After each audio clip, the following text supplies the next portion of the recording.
Assalamualaikum warahmatullahi wabarakatuh. Nah, bagaimana kabar kalian hari ini anak-anak? Semoga selalu sehat dan masih tetap semangat mengikuti materi pembelajaran walau masih belajar dari rumah. Nah, semoga selalu rajin ya belajarnya walau didampingi dengan orang tua kalian di rumah. Nah, kesempatan kali ini kita akan belajar tentang tema 1, organ gerak hewan dan manusia. Subtema 1, organ gerak hewan. Pembelajaran 2. Nah, di pembelajaran 2 ini kita akan belajar tentang SPDP dan bahasa Indonesia. Nah, di samping ini Bu Novi punya gambar. Nah, di gambar ini ada beberapa alur ceritanya, ada 4 gambar. Nah, di masing-masing gambar ini dia memiliki ceritanya masing-masing. Sebetulnya gambar apa sih ini? Nah, gambar di samping adalah gambar cerita. Gambar cerita sendiri adalah gambar atau serangkaian gambar yang mengandung sebuah cerita. Contoh gambar cerita adalah gambar ilustrasi. Seperti gambar di samping ini ya anak-anak. Kemudian gambar ilustrasi adalah gambar yang mendukung isi sebuah bacaan atau teks. Nah, makanya di sini ada gambar, kemudian atasnya ada keterangannya. Nah, jenis gambar ilustrasi ada 2, yaitu gambar foto dan gambar tangan. Seperti ini contohnya tentang gambar foto. Nah, gambar foto di samping ini menunjukkan tentang wajah seorang wanita ya. Nah, gambar di samping disebut dengan gambar ilustrasi. Nah, gambar ilustrasi merupakan penggambaran dari sebuah teks. Nah, apa sih tujuan dari ilustrasi sendiri? Nah, tujuan dari ilustrasi adalah untuk memperjelas, memperindah, dan menerangkan isi atau informasi dari sebuah bacaan. Seperti di samping ini, objek gambar ilustrasi dapat berupa gambar, ada juga manusia, hewan, tumbuhan, dan benda-benda yang ada di sekitar kita. Seperti gambar di samping ini ada tentang hewan. Apa di sini anak-anak hewannya? Ya, betul sekali, hewannya adalah kelinci. Nah, di sini ada Doni dan Pak Didi yang sedang melakukan peternakan kelinci. Nah, objek gambar harus disesuaikan dengan isi atau bacaan. Nah, objek gambar di samping adalah kelinci, Doni, dan Pak Didi. Nah, bacaannya, deskripsinya ada di bawahnya ya anak-anak. Nah, dilanjutkan dengan langkah-langkah membuat gambar ilustrasi. Langkah-langkah membuat gambar ilustrasi ada 4. Yang pertama, alat dan bahan. Sebelum menyiapkan alat dan bahan, tentukan terlebih dahulu jenis teknik yang akan kalian gunakan. Apakah teknik basah atau teknik kering? Setelah itu, siapkan alat dan bahan untuk menggambar sesuai dengan teknik yang telah kalian tentukan. Yang kedua, gagasan. Gagasan berasal dari bacaan. Setelah menentukan gagasan, pilih dan pastikan adegan yang akan digambar. Ketahuilah tokoh-tokohnya dan suasananya. Kemudian, pastikan dan tentukan corak serta media yang akan digunakan. Yang ketiga, sketsa. Proses awal dalam menggambar adalah membuat rancangan gambar, atau yang sering dinamakan sketsa. Membuat sketsa dapat menggunakan media yang akan digunakan maupun dengan pensil warna. Gagasan yang ada kemudian dituangkan bersamaan dengan proses membuat sketsa. Rencanakan gambar dengan sebaik-baiknya. Yang keempat, ada tekniknya, yaitu pewarnaan.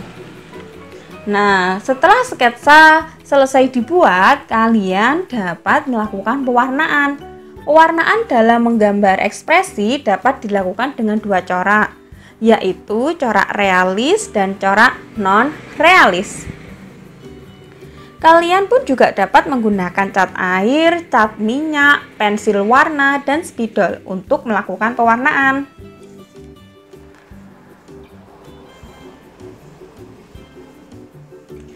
Nah, media alas gambar.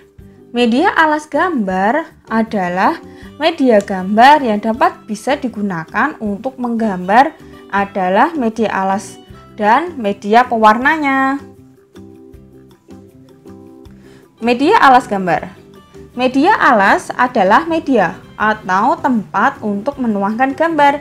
Kalian dapat menggunakan kanvas, kain, kertas, atau bahkan kaca dan komputer. Media ini juga berpengaruh pada pemilihan media pewarna yang akan digunakan.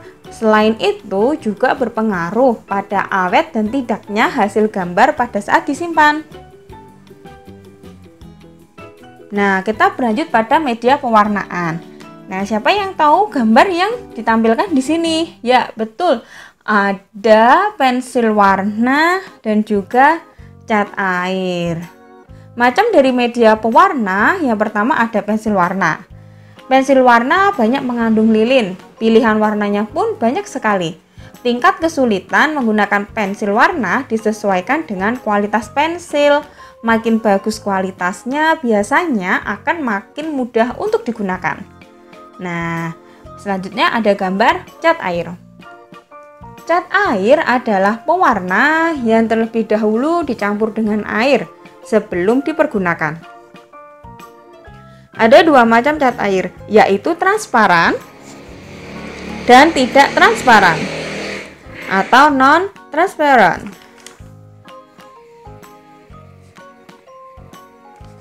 Nah, sebagai tambahan informasinya, di sini akan disampaikan tentang ragam gambar ilustrasi.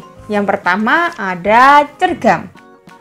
Cergam atau disebut nama lainnya cerita bergambar adalah cerita yang disajikan dalam bentuk gambar dan dijelaskan dengan bentuk tulisan secara singkat atau seperlunya. Yang kedua, komik. Komik adalah cerita dalam bentuk gambar yang dijelaskan dengan bentuk tulisan. Ada juga pamflet. Pamflet adalah suatu selebaran. Cover adalah sampul atau kulit buku pada bagian majalah ataupun buku. Kartun adalah gambar yang memiliki fungsi hiburan karena mengandung humor. Kemudian yang terakhir ada karikatur. Adalah gambar olok-olok yang mengandung pesan atau sindiran. Nah, untuk menceritakan apa yang terkandung di dalam gambar diperlukan ketelitian dalam mengamati gambar. Selain itu diperlukan kemampuan dalam berbahasa, baik lisan maupun tulis. Seperti gambar di samping ini. Di sini Bu Novi menyampaikan ada gambar kelinci. Nah, kira-kira informasi apa yang dapat kalian dapatkan dari gambar di samping? Nah, ayo. Di sini Bu Novi bantu ya. Kelinci mempunyai dua pasang kaki, yaitu sepasang kaki depan dan sepasang kaki belakang. Kelinci bergerak menggunakan sepasang kaki. Bentuk kaki belakang lebih besar dan lebih panjang daripada kaki bagian depan. Bentuk kaki belakang tersebut sangat menunjang kelinci dalam bergerak, baik berlari maupun melompat. Intinya, ide pokoknya adalah kelinci bergerak menggunakan sepasang kaki. Pintar sekali. Kita lanjutkan. Nah, di sini ada burung. Apa yang kalian pikirkan dengan gambar burung tersebut? Burung terbang menggunakan organ sayap. Sayap burung terdiri atas dua buah sayap kanan dan sayap kiri. Sayap ditumbuhi bulu-bulu. Bulu itu menjadi bagian penting agar burung dapat terbang. Tanpa bulu pada sayap, burung tidak bisa terbang. Gangguan pada sayap dapat menyebabkan burung kesulitan terbang. Burung juga mempunyai kaki loh. Kaki burung berfungsi untuk berjalan, melompat, bertengger, dan menangkap mangsa. Ya, tadi kan kita sudah belajar tentang organ gerak hewan juga. Tadi disampaikan ada kelinci dan burung.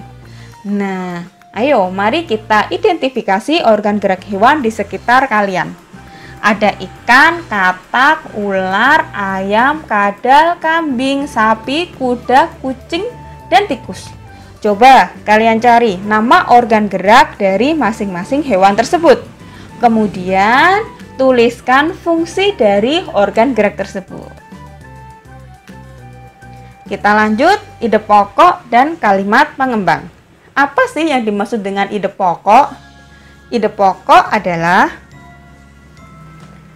ide atau gagasan yang menjadi pokok pengembang paragraf.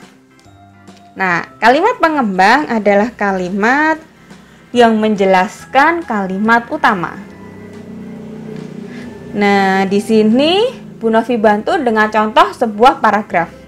Ada paragraf yang di blok biru dan yang di blok kuning. Nah, yang di blok biru ini disebut dengan ide pokok. Bunyinya hewan vertebrata ada yang hidup di darat dan ada yang hidup di air. Nah, apa yang diterangkan atau apa yang perlu dikembangkan dari kalimat ide pokok di awal tadi? Kalimat pengembangnya yang di blok kuning, hewan vertebrata yang hidup di air adalah ikan. Kelinci merupakan hewan vertebrata yang hidup darat. Nah, itu tadi penjelasan untuk ide pokok yang ada di depannya. Biasanya ide pokok bisa jadi terletak di depan, di tengah, ataupun di belakang, tergantung penggunaannya. Sekarang tugasnya, ayo cari satu paragraf dan temukan ide pokok dan kalimat pengembangnya seperti yang dicontohkan tadi. Jadi kalian cukup mengambil satu paragraf saja, kemudian tentukan yang bagian mana ide pokoknya. Dan yang kedua, kalian tentukan bagian mana kalimat pengembangnya. Nah, tetap jaga kesehatan ya, jangan sampai demam. Tetap jaga kebersihan, cuci tangan, dan apabila keluar rumah, tetap jaga jarak atau social distancing. Tetap jaga diri ya, dan pakai masker jika keluar rumah. Sekian pembelajaran kita hari ini, semoga dapat bermanfaat. Jangan lupa kumpulkan tugasmu tepat waktu, dan sampai jumpa di pembelajaran selanjutnya. Wassalamualaikum warahmatullahi wabarakatuh.